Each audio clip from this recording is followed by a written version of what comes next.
အားလုံးမင်္ဂလာပါရှင်ဆင်မဒီနေ့ပြောပြပေးသွားမယ်ပေါ့နော်နံပါတ်တွေအကြောင်းအရာလေးရတာပေါ့နော်မိတ်ဆွေရဲ့ဖုန်းနံပါတ်ထဲမှာပေါ့နော်ကိုယ့်ရဲ့အပြောအဆိုပိုင်းနေနဲ့ငွေကြေးချမ်းသာမှုတွေအေးချမ်းမှုတွေရယူခြင်းနဲ့ဆိုလို့ရှိရင်တော့ဒါအပူတွဲနံပါတ်လေးအကြောင်းကိုဆင်မကပြောပြပေးသွားမှာဖြစ်တယ်ပေါ့နော်အဲ့တော့မိတ်ဆွေရဲ့ဖုန်းနံပါတ်ထဲမှာလေးဆိုတဲ့အပူတွဲနံပါတ်လေးဒါပါပြီဆိုလို့ရှိရင်တော့မိတ်ဆွေတေးကြတယ်မိတ်ဆွေရဲ့နှုတ်ထွက်စကားတွေအောင်မြင်စေနိုင်ပြီးတော့အပြောတွေကြောင့်အေးချမ်းမှုတွေဘဝမှာရရှိမှာဖြစ်တယ်လို့အပြောကြောင့်ပဲပေါ့နော်ငွေကြေးပြည့်စုံမှုတွေအေးချမ်းမှုတွေကိုတပြိုင်နက်တည်းရရှိမှာဖြစ်တယ်ပေါ့နော်ဒါပဲဆရာကအမြဲပြောနေကြအကြောင်းအရာလေးအတိုင်းပဲကျန်တဲ့နံပါတ်ကဏ္ဍတွဲတွေကလည်းကိုယ့်အတွက်ကိုကောင်းနေအောင်မှပြည့်စုံနေအောင်မှဒါလေး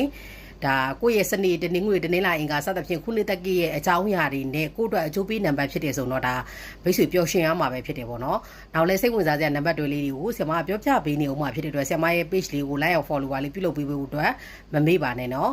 ။မိတ်ဆွေတို့ရဲ့ဖုန်းနံပါတ်အစိုးအကောင်းတွေကိုလည်းပေါ့နော်ဆရာမရဲ့ဒီ Facebook Messenger သို့မဟုတ် TikTok Messenger မှာလာပြီးတော့အခမဲ့လာရောက်မေးမြန်းနိုင်ပါတယ်နော်။အားလုံးကျေးဇူးထူးတင်ရှိပါတယ်ရှင်။